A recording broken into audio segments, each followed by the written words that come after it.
A2IM, the collective voice of independent music. So my name's Ghazi. I run an independent music company. I like to call it a music company because it encompasses a label division, a distribution division, and a publishing arm, as well as a merch arm.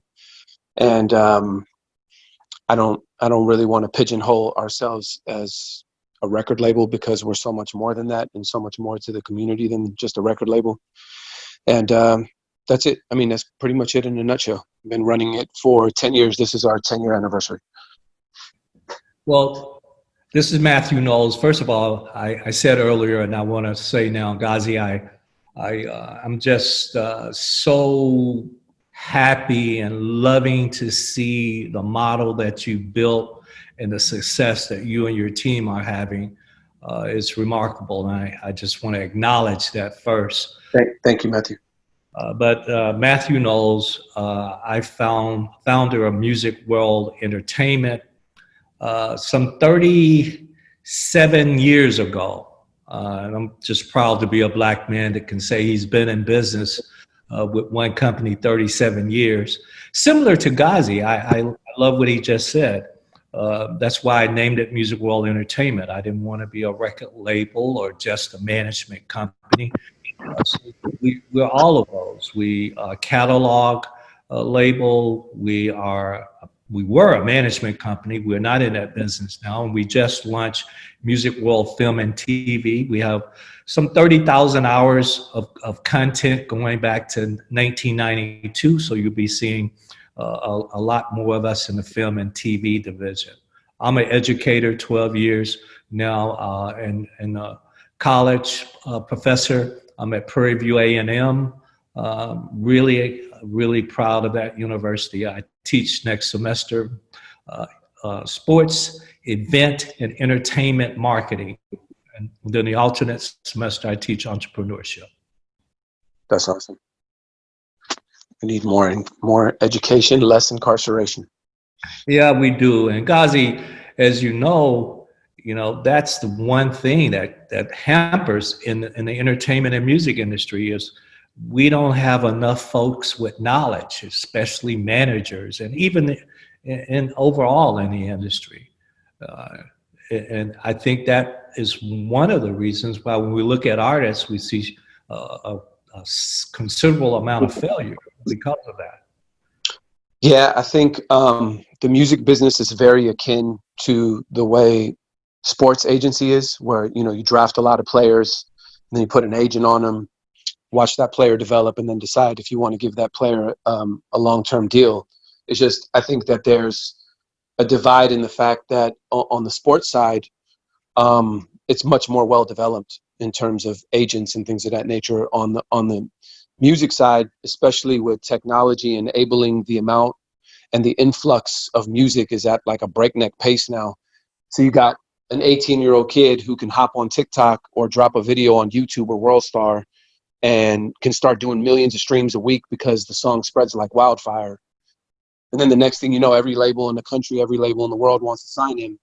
And he doesn't even have management yet. He doesn't have a business manager. He doesn't have an attorney.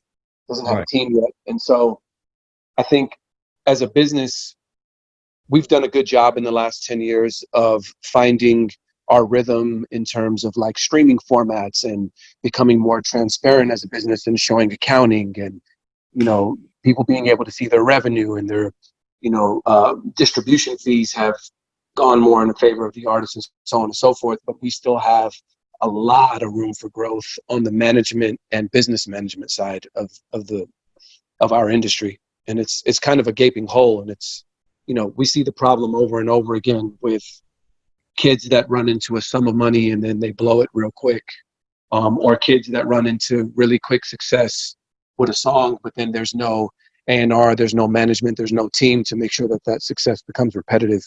And I think that falls heavily into the conversation of scaling that we're supposed to be touching on. I agree with you wholeheartedly. It's really about putting the right team together. And I call it what we are experiencing now, a lot of microwave success, because you can get on social media and you can get on TikTok and get instant success. But we still not 5 years, 10 years after? How many artists have we seen started 5 years ago that we don't even know? And especially the ones that started 10 years ago, you know, it's still a really small, less than 5% success rate. And for, I agree. you know, success is if you make a profit. Now, you can get a lot of notoriety. That's not my definition of success, is if we're making a profit. I mean, in our business model, because we're a hybrid of distribution and record label, most of our artists are profitable. I think my ideology in the beginning, because we started as a distributor first, that was our, like, you know, our entry point. My thought process in the beginning was, if I can make you the same amount of money that you make working at Home Depot or Starbucks, and I can transition you out of a 9-to-5, and I can get you to treat making music like a 9-to-5, and you can make the same salary making music, that would be a great transition for somebody that was interested in getting into the arts. And that was kind of like the entry point for me. It's like, hey, let me show you how to turn your hobby into your 9-to-5. And it was, I was at E40's house, who's, you know, 30 years of success now, right? Still getting gold records at 50 years old in a young man's sport, the rap industry, right? Right. And I was at his house one day, we were hanging out in the studio, and he finished a song.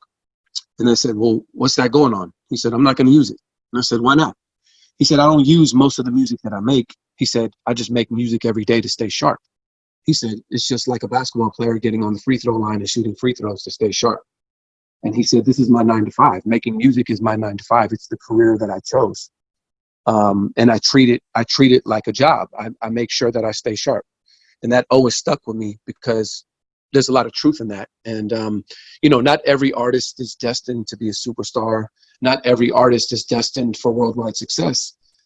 Some are, some are not. A very small percentage of artists are destined for that type of stardom. And that's awesome. When you catch those kind of artists, those are the ones that have 10, 15, 20-year careers and, you know, go on world tours and do television and do movies and all that. But there is definitely a gigantic, what we call middle class of artists that can pack out 500-person shows and can sell 10, 20,000 albums, and can create nice, healthy catalogs for themselves where they can make doctor or lawyer money making music. And we focused really heavily on that area where we were like, these are the artists that are, you know, probably shouldn't be on TuneCore because that's too DIY, and they probably don't belong on a major label because they're never going to go gold or platinum, but they can still make a lot of money and do really well and be really successful in this middle ground. You know, not every restaurant needs to become a franchise. Some can stay mom and pop and still be very successful sitting on the corner in their own neighborhood. You know what I mean? So we have a lot of artists that have just enjoyed a tremendous amount of regional success. Well, you're absolutely right. You know, here at Music World, we found a market niche in gospel. And we had a strategic partner, BET, and Sunday Right. Best. And we're able to, with Leandra Johnson and many more, to build a really successful gospel label, Trinity 5-7, and learn how to do that. I wish, Ghazi, that I had a gospel label sooner, because I learned how to make a great record for $25,000. Yeah. You know, and I didn't know how to do that before I got in gospel, because you know the kind of money we spending in pop and R&B. You're right. At major record labels. But it really taught me, and really kind of goes to the scaling, that we kind of get confused sometimes, growth versus scaling, because, you know, growth is when I'm increasing my revenue, but what we don't talk about is that we keep adding expenses and resources to enable that increase. Right. And I was in that business for a while. I'm growing, but I'm spending more money to grow. Yeah. You know what I mean? Yeah. I call that the pressure of not collapsing under the weight of your own success. Right. And And we then, oftentimes we see that because people can't scale properly. It's the most dangerous part of our business is knowing how to scale. exactly. And most people don't really understand scaling and setting that stage to enable and support growth in your company or business. And, all of that requires planning and funding and right systems and digitalization. Uh, but that's the education that I was talking about that's needed. Absolutely. I think a big part of it is education. And a big part of it for me was finding people who were well equipped and had the skill sets to be able to carry out certain functions in the company so that other parts of the company could become more fluid and more well oiled. And so, yes, a company has different parts to it, right? Your finance team, your distribution team, your engineering team, your product managers, strategic marketing, publicity, business development, commercial relationships, so on and so forth. But there's an interoperability between all of those departments that, as you become bigger and bigger as a corporation, it's hard to keep them in sync. It's hard to you sign an artist and then you take that artist and you want to give them a marketing plan and then you want to give them a radio plan and a touring plan. That still needs to sync with the product manager. A product manager needs to talk to the supply chain team. Supply chain needs to talk back to the product manager, who needs to talk back to legal to make sure all the copyright and the side artist agreements are done, and so on and so forth. And you have just a million things going on at the same time, and making sure that you're building infrastructure that can remain fluid and still pursue growth is a very, very, very tricky endeavor. And then sprinkle in coronavirus, where we can't sit in the office together and we're all on Zoom calls, and then sprinkle in a civil rights movement on top of that, and becomes increasingly difficult to continue to operate at a very high level. And that also plays into scalability as well, right? How do you deal with obstacles? If you're Elon Musk and you own Tesla and they're telling you you can't open your factories here in the United States, and you got car orders coming in, how do you continue to sell cars? Well, I agree. And it's for me, it's always been about being strategic. The coronavirus for me, obviously I'm 68, I'm older, I have some medical conditions that require me to really, really pay attention. But I've actually learned my craft better through this coronavirus.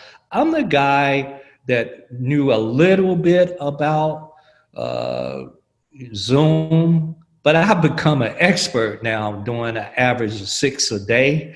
Yeah.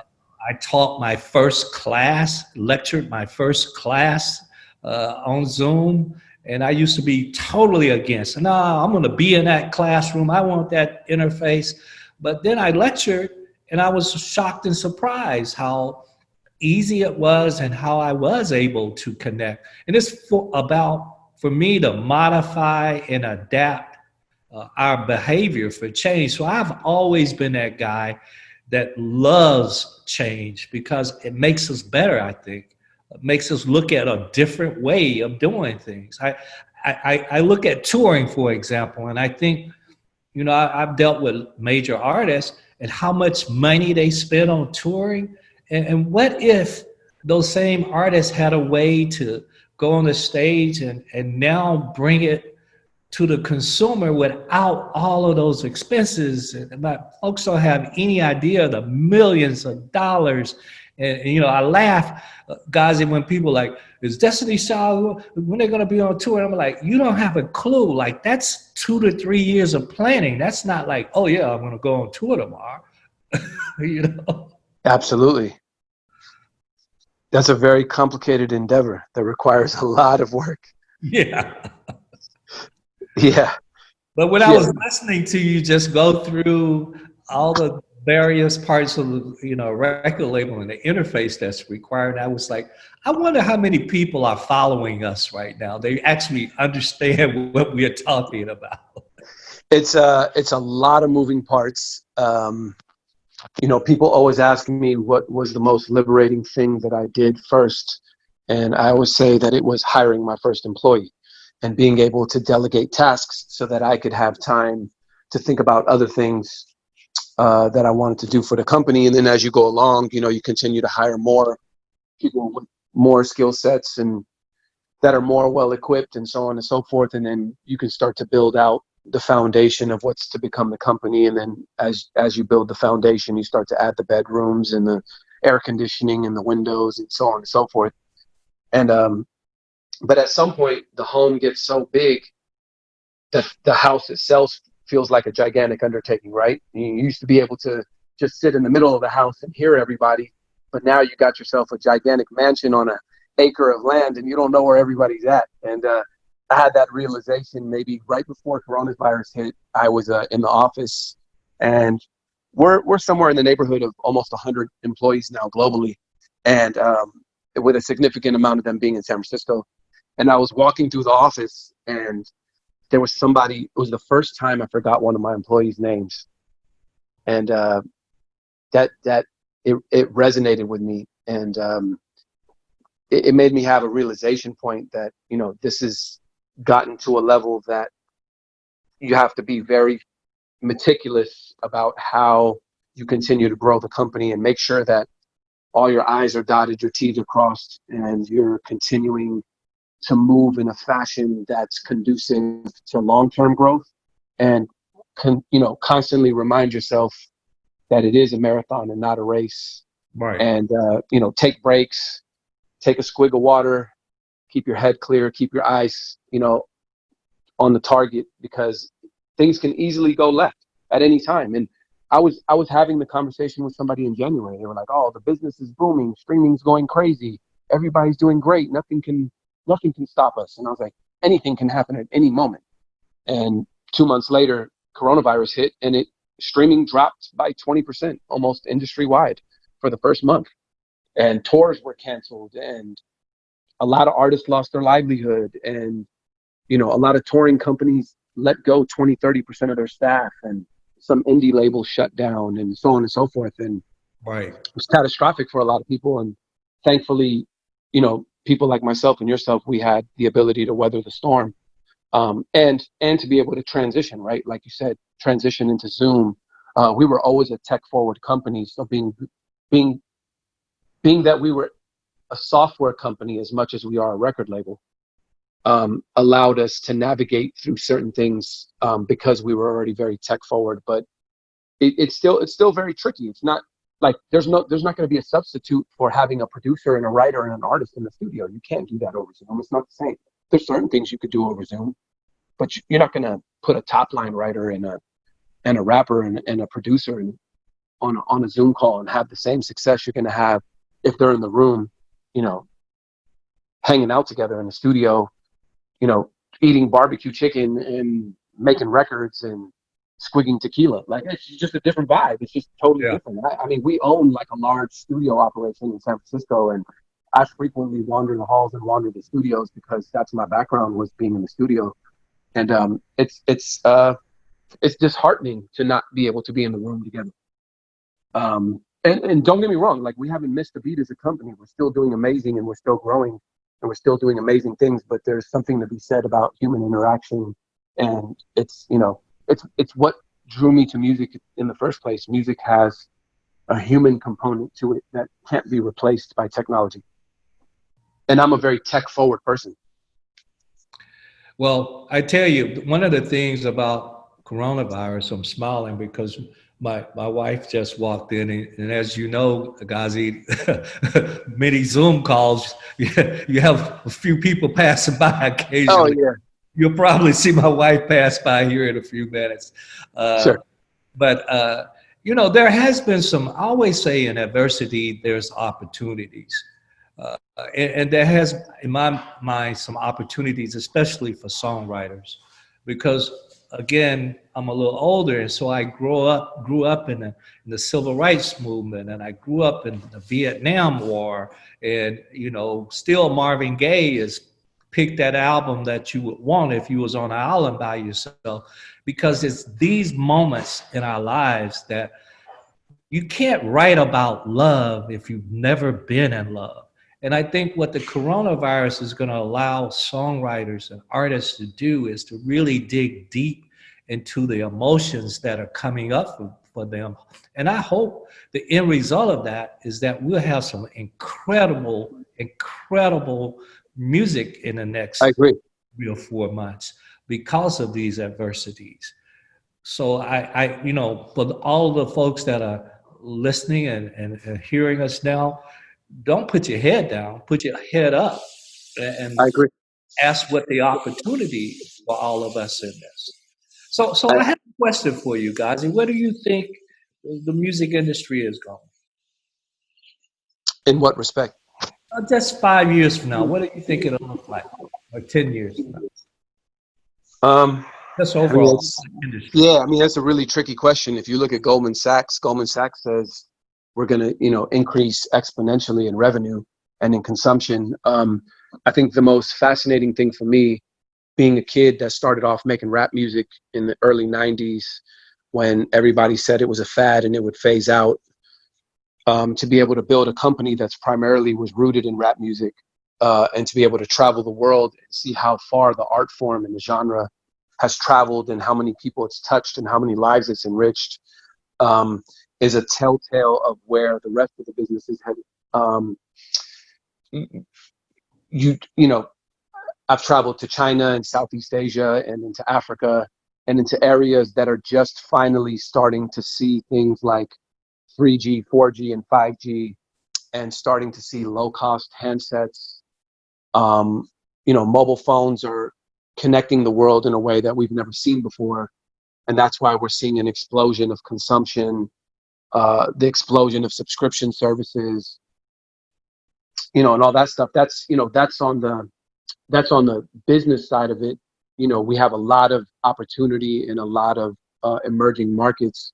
On the creative side of it, obviously, we're starting to see, artificial intelligence is starting to be integrated in some of the music software and some of the music creation tools.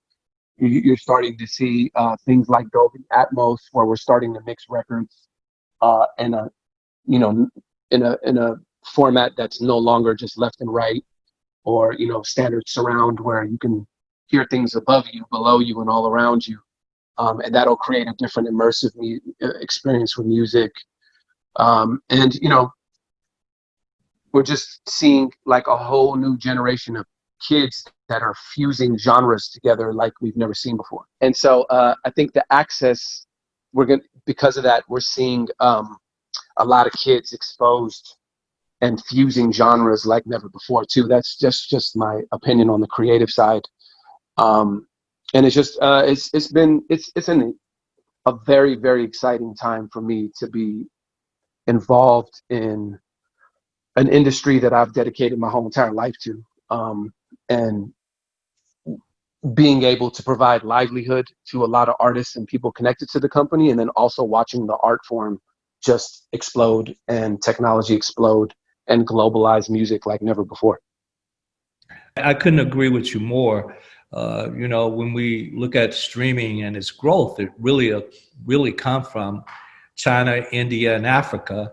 I personally have made an investment in a new streaming company based in Lagos called Me Playlist. Again, it's Me Playlist.